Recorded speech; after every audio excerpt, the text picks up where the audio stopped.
আমরা দেখলাম যে সরকার সিদ্ধান্ত নিতে গিয়ে এক ধরনের মানে সিদ্ধান্ত নেয় আবার বাতিল করে। যেমন ধরেন আওয়ামী লীগ সরকার গত বছর এই সময় যেদিন ইন্টারনেট শাটডাউন করেছিল, তারা ফার্স্ট ভাবলো ওই দিন কিছুক্ষণ ইন্টারনেট বন্ধ রাখবে, পরে আবার সেই সিদ্ধান্ত থেকে সরে আসলো।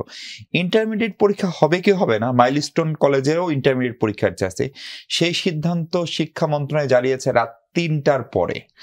অথবা ধরেন আমি যদি বলি যে আজকে সকালে বাংলাদেশ ব্যাংকের একটা পোশাকের বিষয়ে একটা নির্দেশনা ছিল, সেটা সিদ্ধান্ত নিলে আবার সরে আসলো। ফলে সরকার কি এটা আসলে সিদ্ধান্তহীনতা, না এটা তাদের অদক্ষতা, না অনভিজ্ঞতা? এটা তাদের অদক্ষতা, অনভিজ্ঞতা, অযোগ্যতা। এটি আমি বলতাম আপনারা জিজ্ঞাসা না করলেও। সচিবালয় ছাত্ররা ঢুকে পড়লো, আমি তখন ছিলাম, একটা কাজে গেছিলাম। আমাকে পরে ওই জয়েন্ট সেক্রেটারি র্যাঙ্কে বসলাম, তো আমাকে জিজ্ঞাসা করছে কেমন মনে হচ্ছে আপনার কাছে।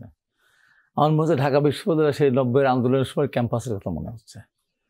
সচিবালয় চারিদিক দিয়ে রাস্তা আছে না, রাস্তায় সেটা দৌড়াদৌড়ি করতেছে সচিবালয়ের ভিতরে, এবং সেখানে বিজেপি করতেছে, লাঠিচার্জ করতেছে, আর্মি তার মাথা ফাটতেছে, চলে আসতেছে, পুলিশ আহত হচ্ছে, চলে আসতেছে, টিয়ার শেল মারতেছে, সব চোখে সব এই রুমাল দিয়ে, মানে একটা কি বল অদ্ভুত একটা দৃশ্য।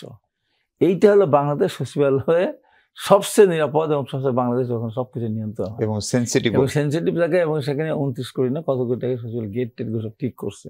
তার মানে কি তাই হলো? কেন এটা হলো?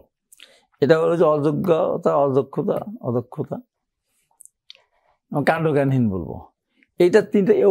ওই কলেজে তো পরীক্ষা ছিল, এত বড় একটা দুর্ঘটনা ঘটলো, এতগুলি বাচ্চারা মারা গেল, সেখানে পড়েন কিভাবে?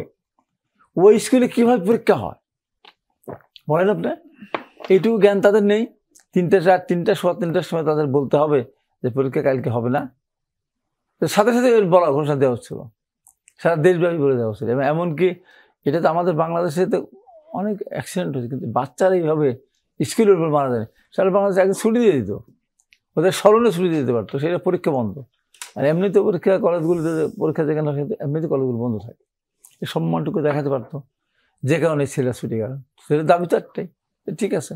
তারপর আরেকটা জিনিস দেখেন, বিগত ফ্যাসিস্ট আমলে বলা ছিল খাতায় লিখলেই পাস, এবং কোনো মতো এদিক ওদিক লিখলে পারে গোল্ডেন এই প্লাস সব দিয়ে দিত, ফিল্টারে কোনো ঢাল থাকতো না। এইবার কিন্তু পার্সেন্টেজ খুব কম হঠাৎ করে। এবং এখানে কিন্তু সরকার শিক্ষা উপদেষ্টা বলেছেন এবার টাইট দেওয়া হবে, এই ধরনের একটা কথা বলছেন।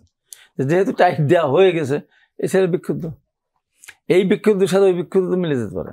আচ্ছা, যে কারণে আমি দেখলাম বাচ্চা ছেলেরা এর ভিতরে এসএসসি বাচ্চারা মানে আছে, এর ভিতরে আমি দেখলাম এটা সরকারের টোটালি একটা ব্যর্থতা।